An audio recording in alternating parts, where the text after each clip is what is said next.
Good morning. This is the March 11th, 2026 Philadelphia Art Commission meeting.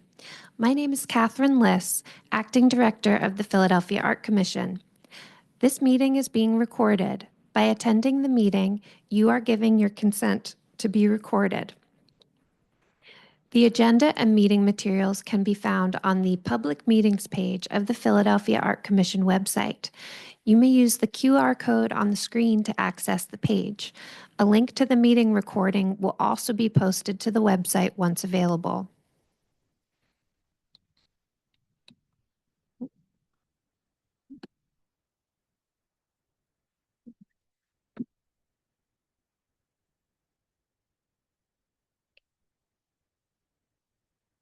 Okay.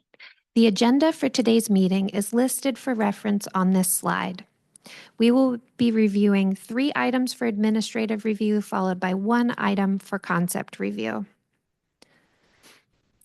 Please note that you are currently in room 18029. There are 2 doors along the side wall to your left. These doors lead to the elevator lobby. Restrooms are located in the lobby across from the elevators. In the event of an emergency, loudspeaker announcements will provide safety information.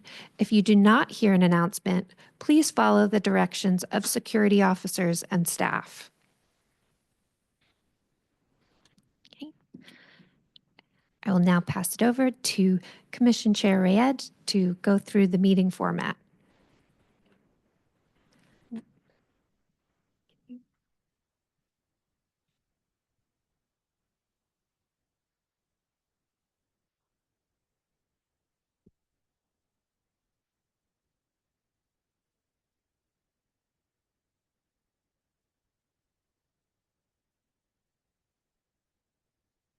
It was working before.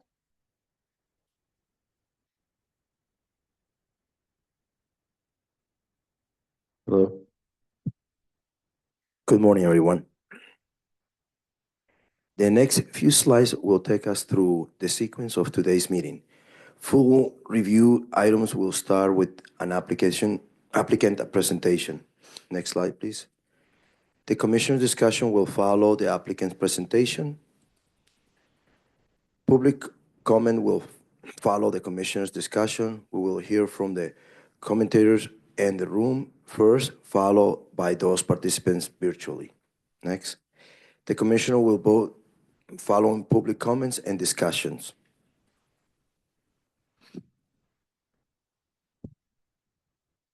Ground rules: members of the public will have the opportunity to comment on the agenda items. Questions and comments will be heard for each presentation. You might participate either in person, online, or by phone. If you have any difficulties participating, staff are available to assist you. Please be respectful of others and limit your comments to 2 minutes. Next, please. We are excited to welcome architect Troy Leonard to the Art Commission today.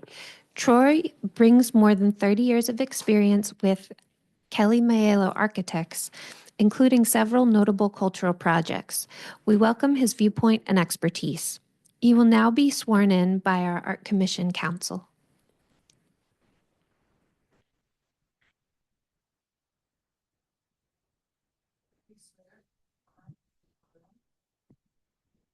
Please raise your right hand and repeat after me.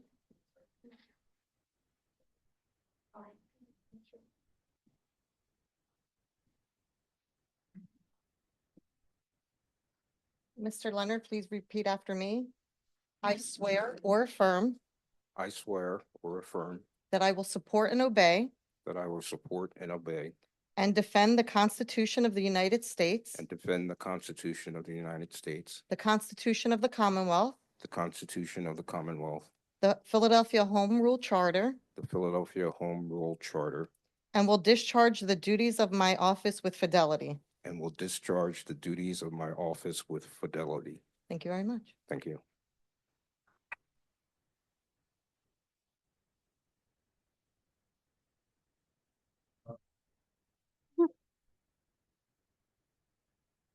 Okay. Commissioners, good morning. Thank you for joining us today. I'm going to call on you one at a time. Please introduce yourself. Please remember to wait for the handheld microphone today. And we will start with Commissioner Troy. Hello. Again, I'm Troy Leonard, architect, newly appointed architect. Thank you for welcoming me. It's an honor to be on the commission. Thank you. Welcome. Commissioner James Morning, present. and Commissioner Pepan. Good morning. I'm here. Okay. Good Commissioner morning, Carmen Feo San Miguel. I'm here. and Commissioner Rayed. Good morning. And Commissioner Rebecca, I believe you're with us virtually. Yes, I can see and hear everyone. Can you If hear you me? can unmute yourself. Yes, I can see and hear everyone. Can you hear me? Hello? Okay. I'm speaking. Oh, Yeah. hi. We can't. Oh,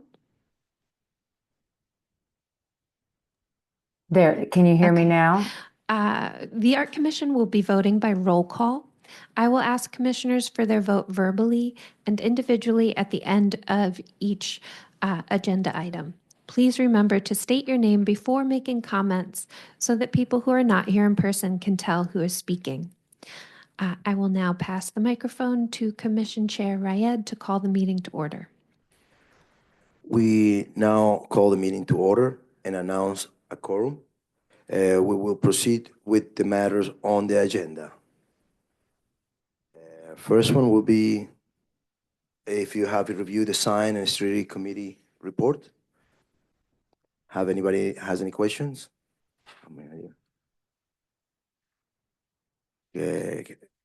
Call meeting for motion. So moved. So moved. Moved. Moved. All right. Sorry, I was just getting used to this. Okay, this is gonna be by consensus vote. All in favor, say aye. Aye. Any nays? No, oppose. Okay. We'll move along. Next one, we have the administrative item.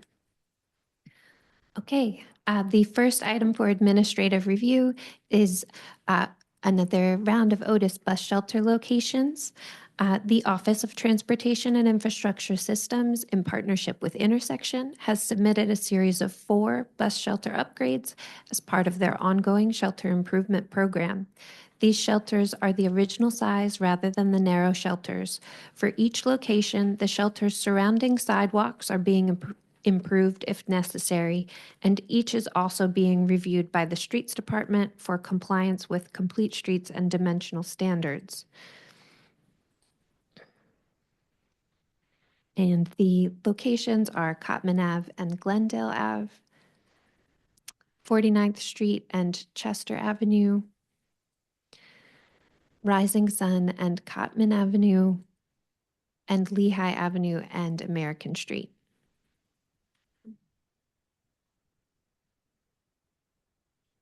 James has a question.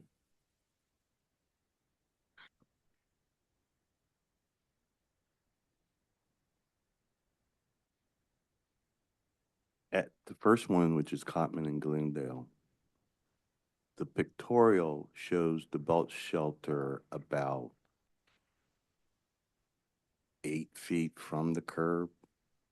However, the dimensions possibly show it 3 feet. If they could confirm, I'm looking at that and knowing how cars are at gas stations, somebody might try to ride in front of the bus shelter. Just a matter of clarification if somebody here or online.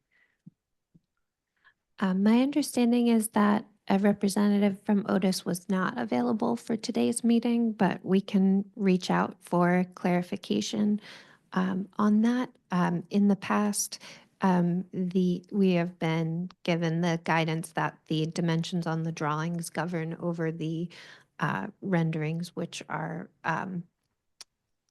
more to give a general sense of placement than the exact dimensions. Did they try to do a better job of making the pictorial kind of look like it's close to the dimensions? We can give them that note, yes.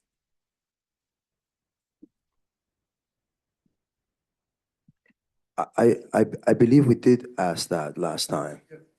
This is getting very recurring and it's unprofessional. We followed up with them after they submitted this package for additional information. I believe if we can give the microphone to Henry, he can read out their responses.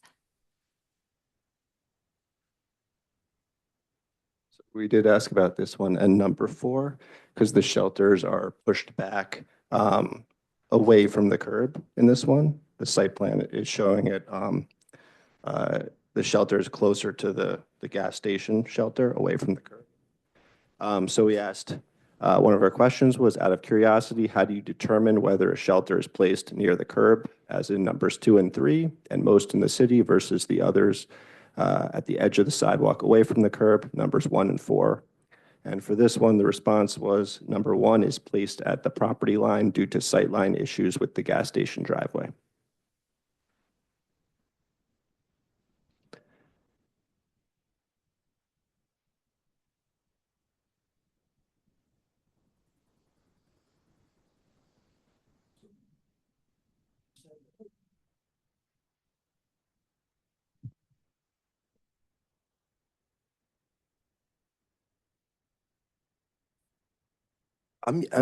Okay, the thing is, they should have at least the lanes for the buses, you know what I mean? That way, it doesn't even show that there's a bus lane or, I mean, on the street, sometimes they do mark, this is a bus stop section, and they don't even show that in any of them.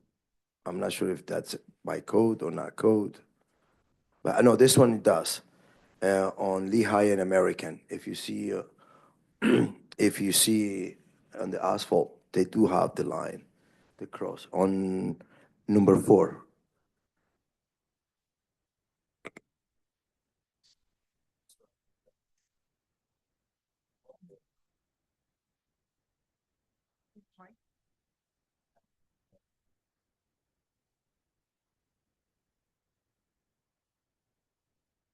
Or at least a pole, like in number 4, that would disrupt traffic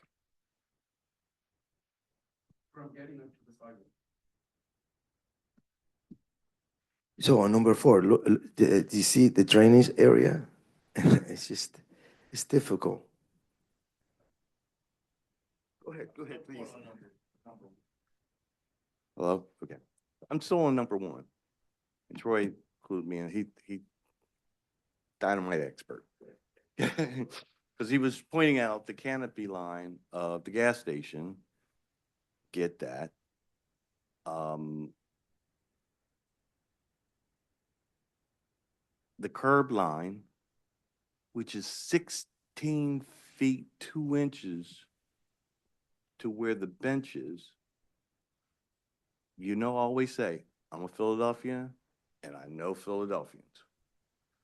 When you're trying to get gas and there's a whole lot of cars, somebody's going to ride right in front of this bus shelter.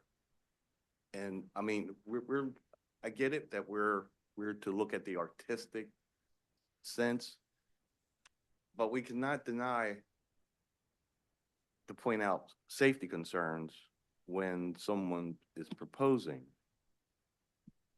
So that's a distance. It would be different if we were talking about a store or something like that that was in behind the bus shelter. But we're talking about vehicles.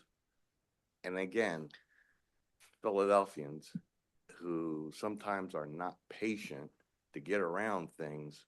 I mean, I see the bollards to protect on the side of where the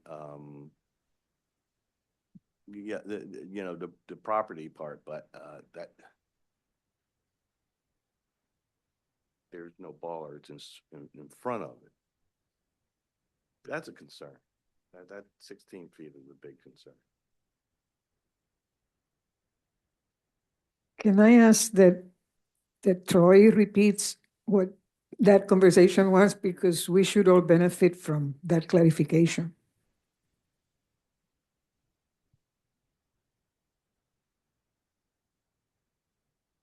This is Commissioner Troy. I just had three questions on the package. And I think some of them, or two of them, have been answered. My first question was, are all of the shelters the same size? I would imagine that they are. They're all the same size. And my second question was, what determines the positioning of the shelters? Because it doesn't seem to be any immediate visual logic to how they're placed. I assume that they were placed based on sort of utilities, underground utilities, or other sort of site factors, but I'm not sure that's the case. I think the site one that I mentioned, the gym, was, yeah, I think the shelter being so far away, I don't know, like, if it's a visual accessibility problem, I think that's okay, but I think the main concern should be for the patrons at the bus stop to make sure it's as convenient for them. And my third question was, in the cases of uneven pavement, how is that handled? Are all the sites level? You know, how are the attachments detailed, and you know, are there potential tripping hazards or accessibility issues? It's hard to determine looking at the drawings and the photos.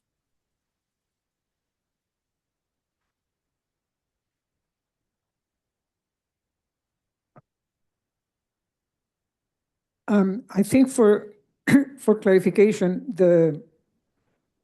there's more than one size of this in this application. They're all the same size. The packet also includes that any uneven pavement will be repaired as part of that. But as far as the foundations, I imagine that those were discussed in detail, because we approved this packet a year and a half ago, so that they only bring the newer ones, but the unit as such has been already approved by the Art Commission.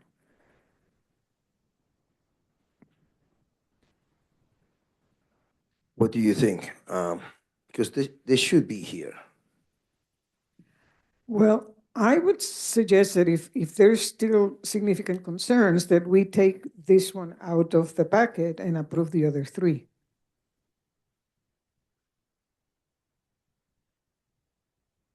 I also have a suggestion. I concur that there is an issue with the number one, and I'm wondering if there is any way that they can add bicycle racks, like in the front to deter the traffic from coming in on the edge, or an alternative to what we see here to protect pedestrians.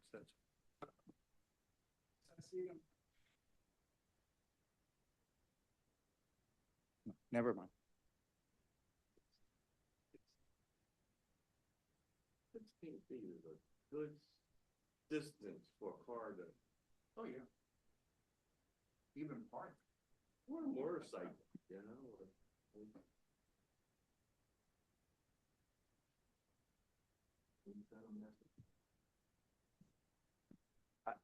That's what I feel.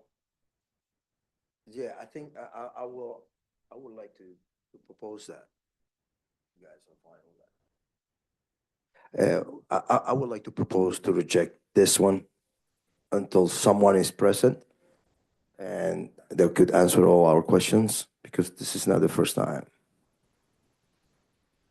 Is there a motion to reject?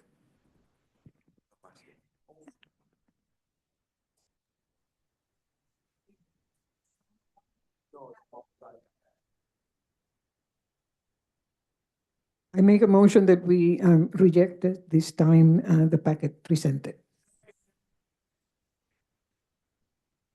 Okay, this is gonna be a consensus vote. All in favor of the rejecting the package? Say aye. Aye. Any opposed? Ayes have it.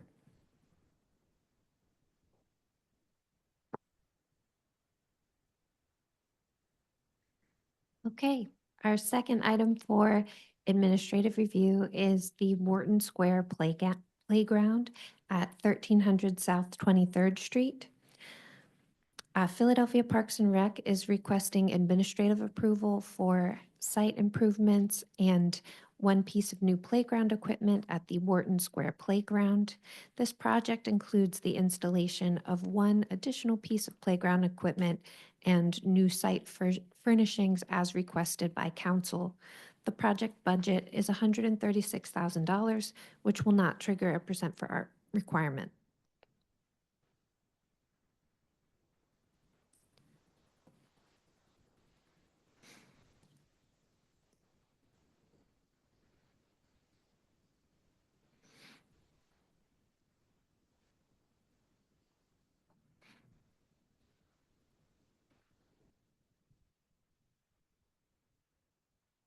Well, I'll make a quick question. In the drawing, it looks like the spinner and the quiet corner are outside of the perimeters of the fence. Is there a rationale for that? We had that question as well, and they did provide this proposed plan of where the fence is existing and where they intend to, where they're adding additional fencing. But if someone is here from PPR to speak to that.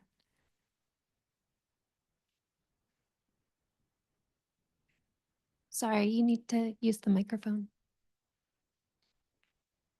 Hi, I'm Angela Flegel. I'm from Capital Program Office, the PPR division.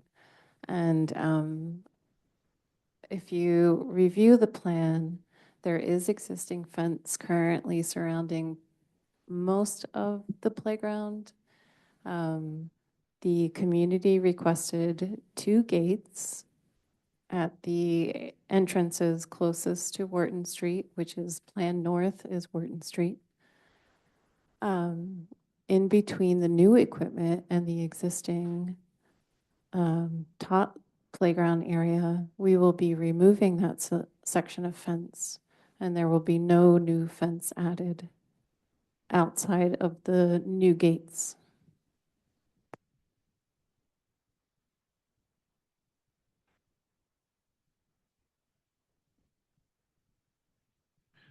Great plan.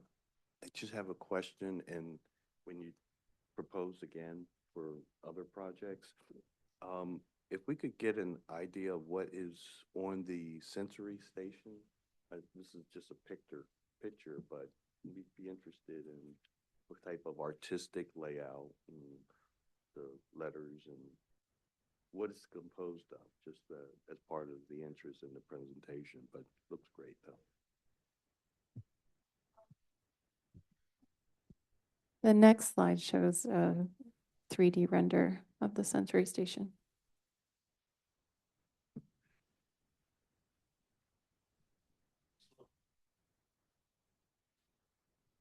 Are they good to go inside there? Yeah.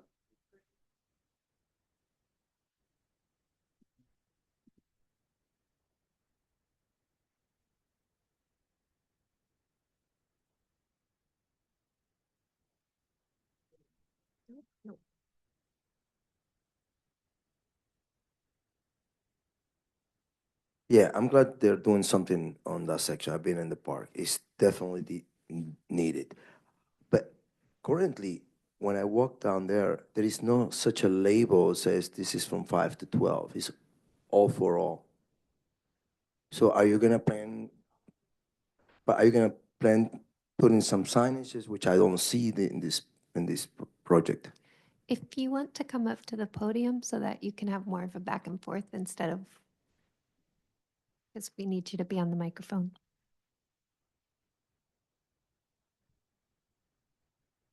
To piggyback on there, are there set rules for all of the park installations? Because we've seen proposals for various play equipment, and it might say the 2 to 5 and the 5 to 12. You guys have like as part of your design standards, putting up a plaque that says or suggests this equipment is for a certain age, so that the big kids aren't playing with, area things that are, I mean, is that a part of your standards? Because I think what we've seen in multiple presentations is, here's something for the 2 to 5, and here's, if you could describe that. That'd be- Sure. Each playground is different and each layout is different, but we do try to keep the the play areas for the younger kids physically separated from the play area for, the older kids. We do, usually the equipment manufacturers do have some signage that they'll bring whenever they install a new piece of equipment. All right, sounds good. I just wanted to, because I've been there and I see kids playing all different ages in the same spot. Good, thank you. Any other questions?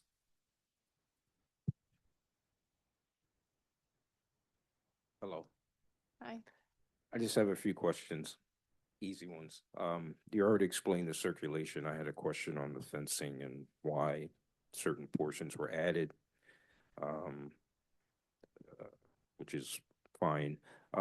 Another question is, Again, just to clarify, no new fencing is being added, only 2 new gates as requested by the community. so there are gates where it says proposed 4-foot high fence gate. That's just a gate. Okay. Correct. All right. Thank you. And second question is, I assume that all of the equipment, the new equipment is accessible. Yes, that's correct. Okay. It's just one new piece of equipment, which is the spinner. Okay. And what about the paving or the ground covering? Could The ground covering will be the poured-in-place safety surface. And it's the color that you show on the rendering? We decided on a beige since there is already existing safety surface installed, and it would not be possible to match what is currently existing. So we selected a neutral color. Okay. And my final question is there a concern about lighting, night lighting, or any type of lighting?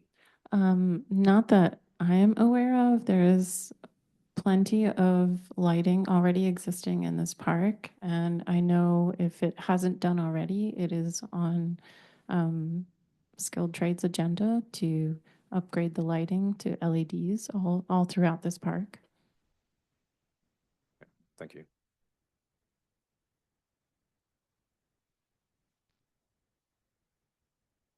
Any other questions? Any public comments? So this is consensus vote also. All in favor, say aye. Any opposed? Aye. Very good. Thank Thank you you. very much.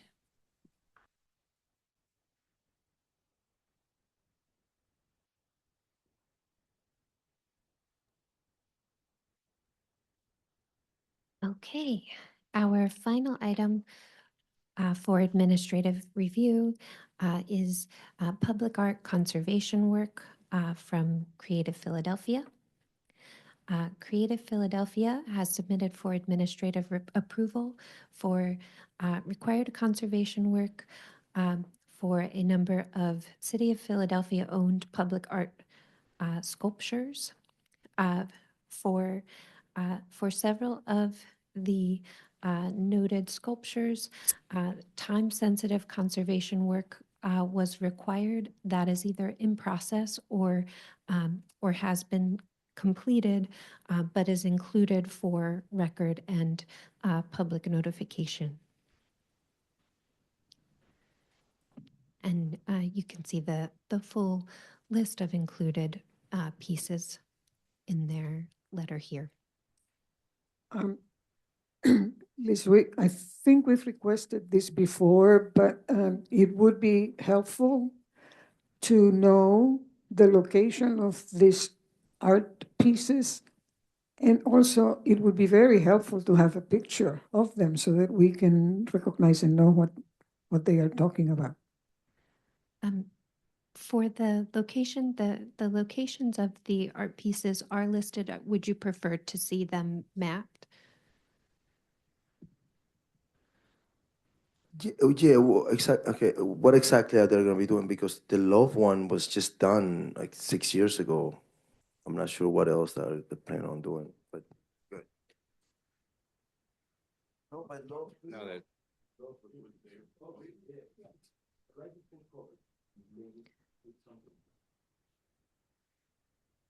So I believe that Marguerite Anglin is on the call remotely. We are having some difficulty with our overhead speakers, but we may be able to. Whoop, Good morning, Commissioners. yeah. Can you hear me? Marguerite, we see that you have your hand raised. We're working out a solution on the laptop so that you can hear from her. Oh, okay.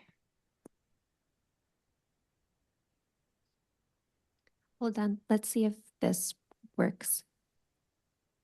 Go ahead, Marguerite. Good morning, Commissioners. Can you hear me? We can hear you, yes. Oh, great. Good morning. This is Marguerite Anglin with Creative Philadelphia. Thank you for the questions. I just wanted to, yes, clarify as Catherine mentioned that the locations are included in the list of artworks. So, for example, Amor, number 1, Sister Cities Park, and then the cross streets, the address. And then I think. Commissioner Rayed, did you have a question about the love sculpture? You mentioned it was done 6 years ago. Yes, because this was recently, they recently did something previous to COVID. I believe in 2018, they put a new base.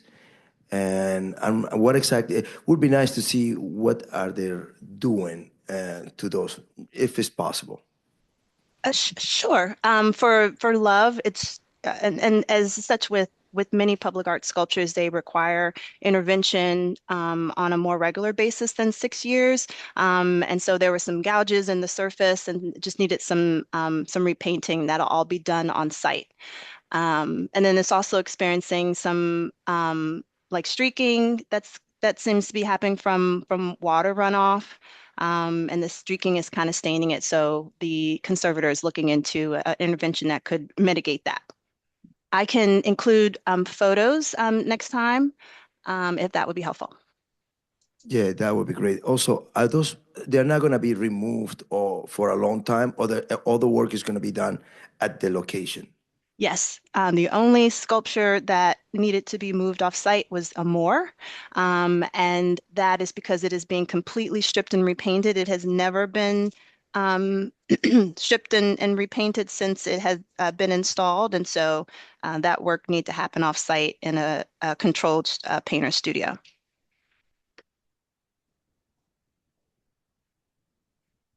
But all the other work is on site. Marguerite, can you clarify how long it will be uninstalled for? Yes, so Amor will be back by May.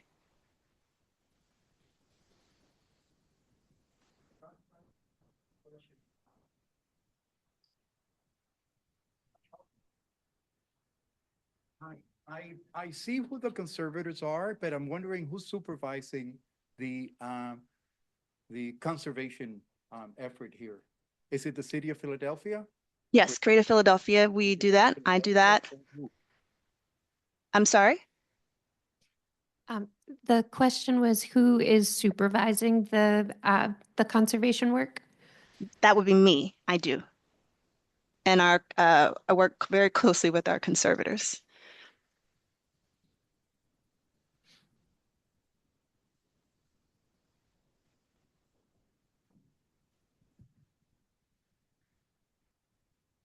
Thank you, Marguerite. Thank you. Thank you. Okay, any comments, questions?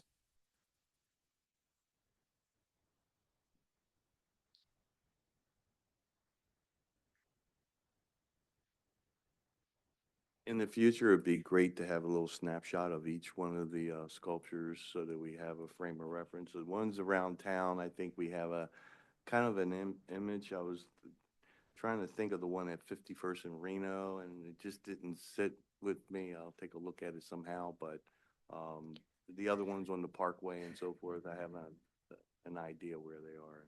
So, thank you.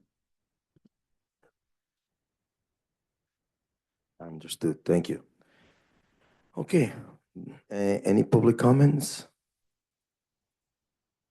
No? Okay. So hopefully they will be done all this year. So this is going to be also a consensus vote.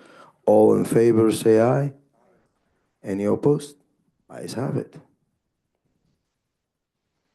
Okay, thank you. Okay, and we are now ready for our concept review presentation today. If you're here to speak to this, please come to the front.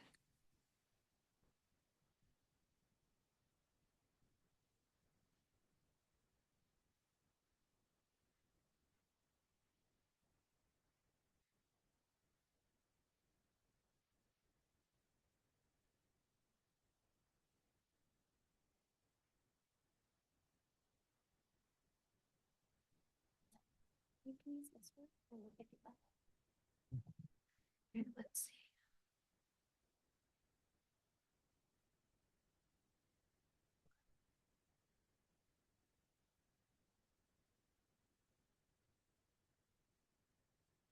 Good morning. Thank you for having us. My name is Joe Horan. I'm with Kimmel Architects, and I'm joined here with Bill Hyman, who is the CEO of First Tee of Philadelphia. We are here to talk about John Byrne Clubhouse at 9950 Leon Street. This project started back in 2020. We were working with First Tee. The city of Philadelphia was looking at closing John Byrne at the time, and Bill and his organization had worked with Parks and Rec to take over John Byrne and run their amazing programs there. At the time, the building was in disrepair. You could actually stick your hand through the exterior wall. So we did we presented to the commission at the time to do a very surgical strike to clean the facade up, improve it, and get the project kind of online for use for Bill and his program. So I'm going to let Bill talk a little bit about First Tee, and then we'll jump into the details of this proposed project. Hi. First Tee is a youth development organization. So we teach kids life skills, and we use the game of golf as the vehicle. We operate at 26 locations. We're not a golf management company. It's all about helping the kids. We work really hard to raise about $3 million a year so that we can make our programs free for kids. So in Philadelphia, we have over 25,000 kids that are involved in our programs. We're in 105 schools. So we'll make school visits, teach our programs, life skills. Kids learn interpersonal skills, goal setting, how to manage their emotions. And we just use it with the hook of golf. It's a lot of fun for them. It's captivating. And golf's, we want to break the paradigm. Golf's like an elite sport. So we work really hard to fundraise so that we can bring the kids that are like least likely to play golf to learn this lifelong game. And then, seamlessly, they're learning life skills to set them up for success in life and really how to deal with life's challenges. We're really thankful for the partnership with Parks and Rec. We started working a long time ago with Walnut Lane, rejuvenating that golf course and clubhouse. And we were very skeptical about the John Byrne project. We probably should have had a before picture for those of you that were involved with when we took that over. But it really struck lightning in a bottle, for the clubhouse to really take a distressed asset and make it really a gem for the community. We're really happy for the local community to benefit it. We have many students that are now getting high school scholarships. We just started doing golf scholarships, so I don't want to take too much time, but we're really proud to be working with Parks and Rec in the city of Philadelphia to really take this asset and make it even nicer with what we're going to add here with some learning space so that we can increase the number of students in our programs here at John Byrne with this phase 2. So at John Byrne, there's 700 students. This project with this addition is going to add an additional 500 students. We have a special program called Access to Golf where we bring in students from financially distressed areas of the city where we provide bus transportation and provide lunch. And this is going to give us excess space because we really have exceeded the capacity of the building. And there's 40,000 golfers, public golfers that play golf there. And we want to, from a safety standpoint, that's going to allow us to have a separate classrooms, a very large separate classroom space for our students. Thank you, Bill.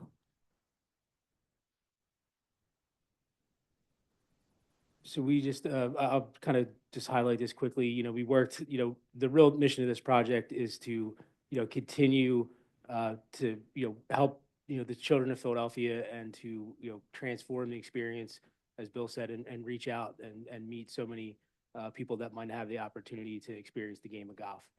This is an overall site plan showing aerial, showing where the location is up in Northeast Philadelphia off Grand Avenue, right near the Northeast Airport.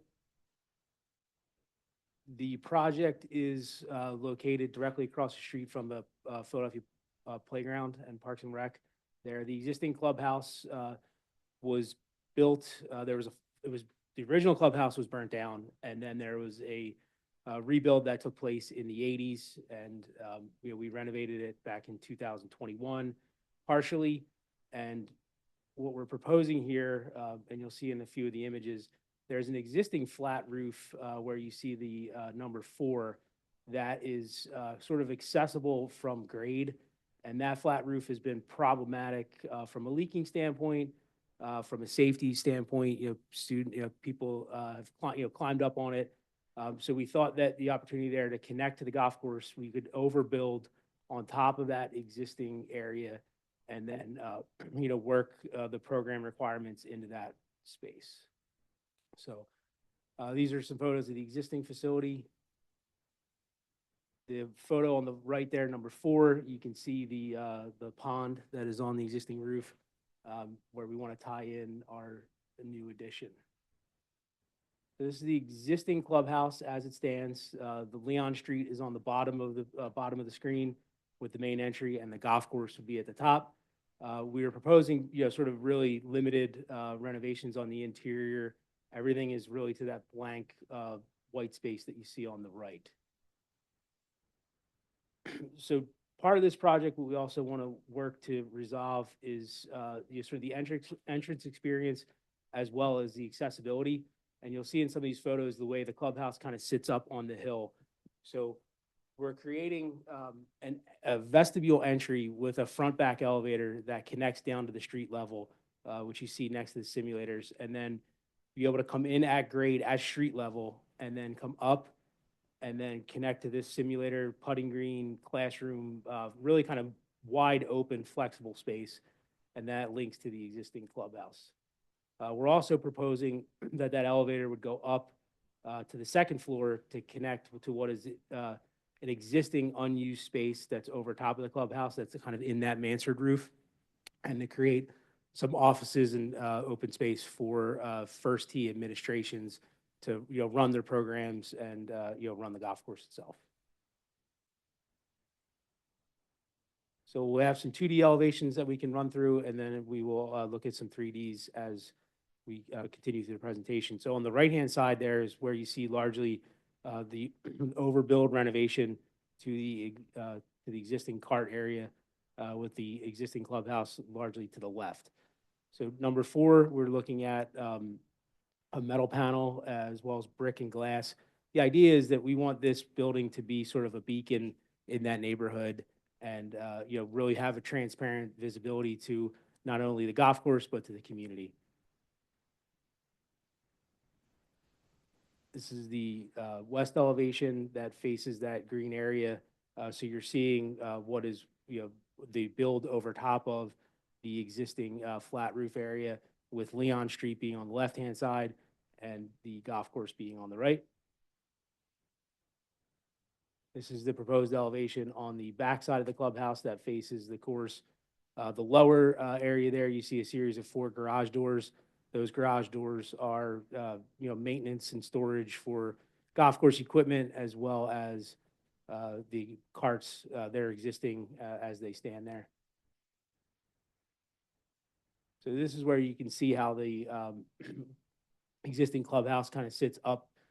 From an accessible standpoint, it's a little bit challenging.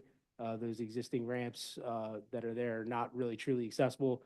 So we thought it would be a great opportunity to kind of bring that addition down to the street level in that area where that large pine tree is. So this is kind of the before and then the after. So we're creating that new vestibule entrance off the street where you can come in and come up. And then we're kind of tying that glass around the front of the existing clubhouse. This is sort of the view, the approach as you would come down Leon Street. So the vestibule entrance would be on the left-hand side. And there's an existing putting green and practice area that is in that grass on the right-hand side of our addition.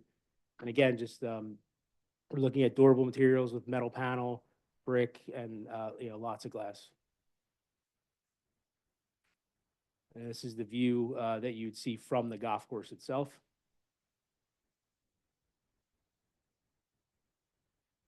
And we had recently completed a project with Parks and Rec and First Tee out at Walnut Lane, transforming that existing clubhouse. So we're looking at really kind of tying those materials in from what was done there with the blue color of the metal panel, as well as the similar materials, so that there's some consistency between those facilities.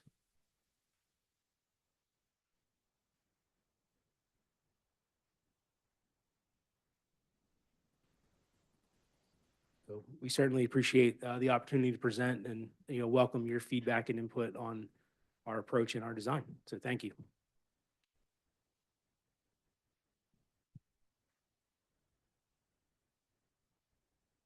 Thank you. Thank you. This is the second time that this project comes. It's an amazing project, so congratulations. I have a few questions. Number one is the hours of operation. Is it only operating during the day or any evening hours?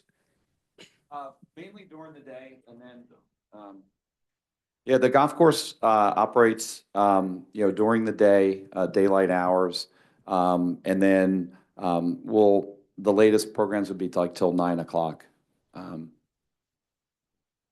So if that's the case, what about lighting? So the lighting would stay the same with what it currently is. The lights are on until the time that when the rec center lights go off. And I think it changes during the year. It's around 9 o'clock. But this wouldn't change, how that building is currently lit at night. We would be consistent with how we're currently doing. So there would be really no change for anybody seeing, lights being on any later. Thank you. Are these glass windows, which there are so many of them, resistant to a golf ball hitting them? So the clubhouse sits far enough back off the golf course that it wouldn't be hit. So I'm not sure about Joe, what the any of the configurations of that glass, but the current clubhouse, it does sit back, so we haven't had any instances of a golf ball being hit. Yeah, the glass would be tempered, but the way the First Tee there, I'm sorry, I apologize, I can't really point. The First Tee. Yeah, I don't know if you can point to it, Bill. It sort of faces away from where our addition's going to be, and they hit the opposite direction. Okay. Okay, thank you for the clarification. And the final question is, because this project is $3.5 million, will it trigger a percent for art? Say that again. Will it trigger a percent for art? I honestly do not know that off the top of my head. I would have to double check that. Okay, because it's, right, any project over $1 million that uses city facilities or money supposedly does. Um, So Marguerite Anglin from the Public Art Office has her hand raised. So let me see if we can.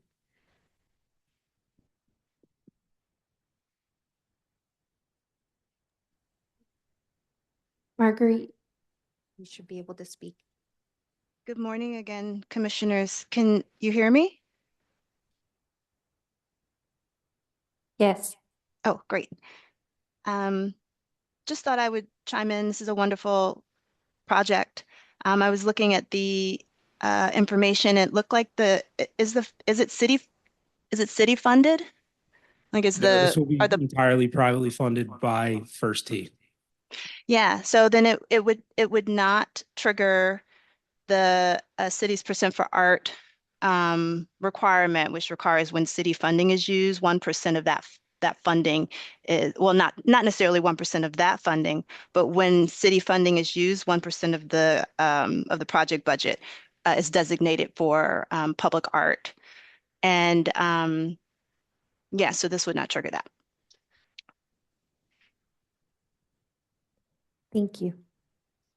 Sure.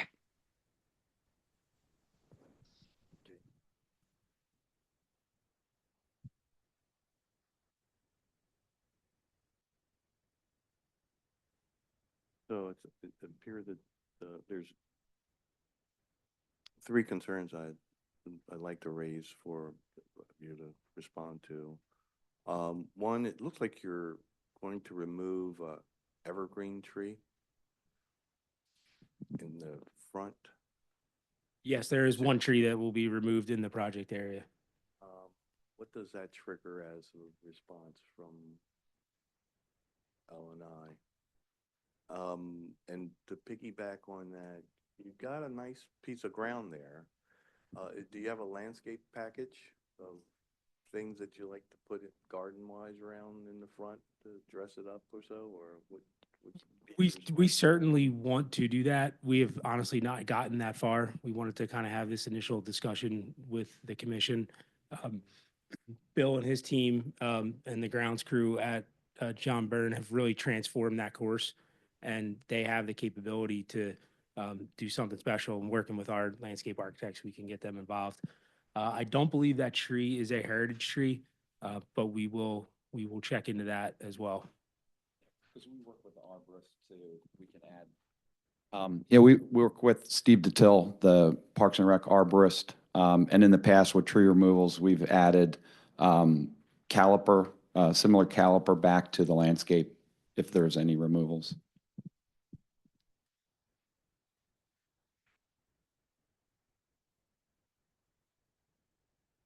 Hi, Joseph. I just have a couple questions. First, thank you for clarifying the floor plans. Because I had a hard time understanding what was existing and what was the new construction. So if I understand, you're keeping the footprint of the building and you're just adding a second level over the flat portion. Is that correct? That is correct, yes. Okay. And then we're tying that, there is a small footprint addition that's outside the existing, buildable area that's there now. That is that vestibule and elevator to connect the levels. I see. And then you're completely recladding the existing as well. Is that right? 95% of it, yes. Okay.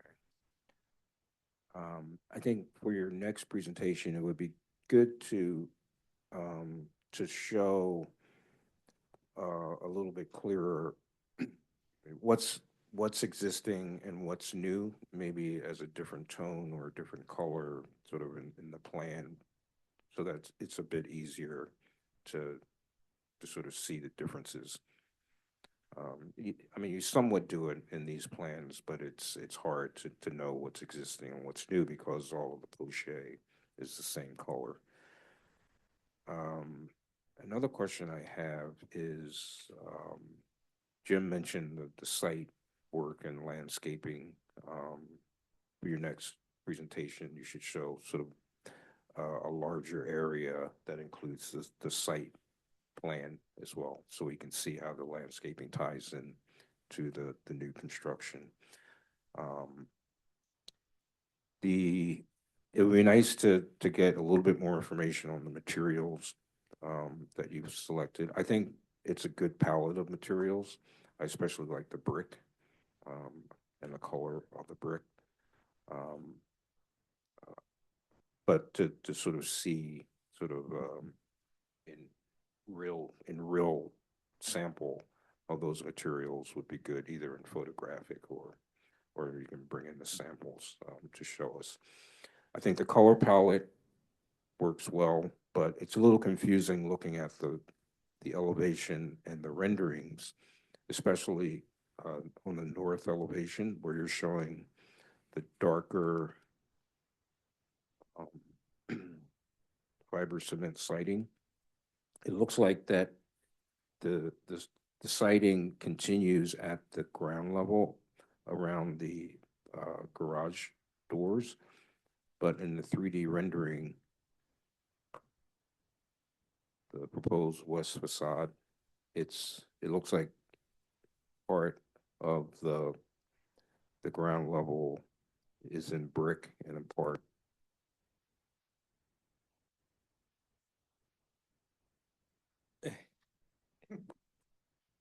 No, I can answer that question. One, we will be happy to get samples, and we can actually get some better pictures of Walnut Lane to actually show you what that looked like in its finished product from the before and after. We will clarify as we're getting into the details of the project, the line of the existing, I'll call it the two-story piece there, where you see sort of the higher piece pop up on the right-hand side of that image. That's really kind of where we would transition from what is largely existing. So we would keep the fiber cement to the right side of that and let that brick kind of wrap the corner and give it sort of a spot to tie together. But we can clean that up.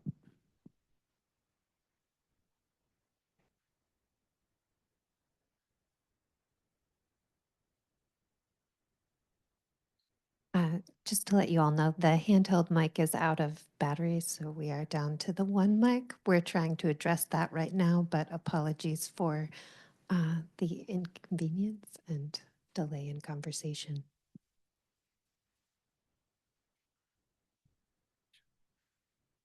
You guys were here back in 2024, and you did tell us that you were working with 9 different middle schools and high school. I did ask to see if you can submit the names of the high schools and to give it to the team, but they were never provided. So if you could do that this time, that would be greatly appreciated. Also the storage. Okay. Oh, good. Okay.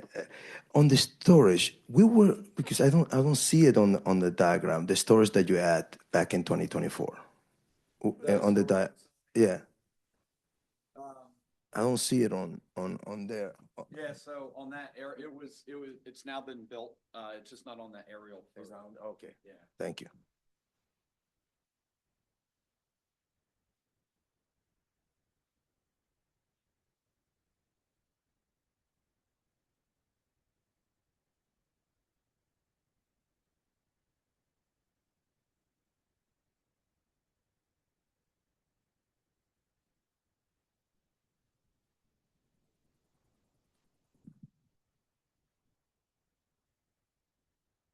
Are there any other questions?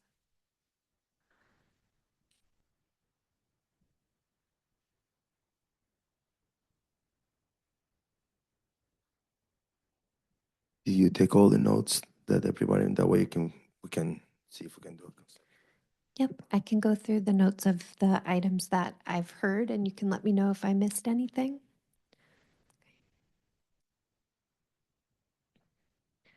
Okay. It looks like for when this team returns for final review, you'd like to have an overall site plan with more detail on the landscaping, updated building plans that more clearly differentiate between the existing and proposed work. More information about the anticipated impacts of the tree removal and the arborist work. More detail on the building material palette, including samples if possible. Did I miss anything? Thank you. And to submit names of the the schools which First Tee is coordinating with. Okay. Okay. Okay. Okay. If folks are ready to make a motion. Do we have any public comments? No public comments? Okay. So is everybody okay to do a conceptual approval, review with all the notes? Yeah, can I have a motion? Here we go. It's your first. Second? All right. Okay. Thank you all. We have a motion for concept approval from Commissioner Troy, seconded by Commissioner Carmen. Commissioner Troy, you made the motion. Okay. Commissioner Jim. Commissioner Pepan. Okay. Commissioner Rebecca did have to leave the meeting. Commissioner Carmen. Okay. And Commissioner Rayed. Okay. The motion carries for concept approval with the aforementioned request for clarification. Okay. Thank you. Thank you.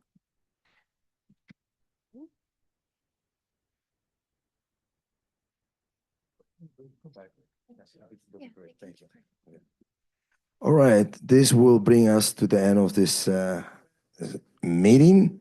So can I have a motion to dismiss or to adjourn? Great. Thank you, guys. Sorry for the difficulties. Thank you.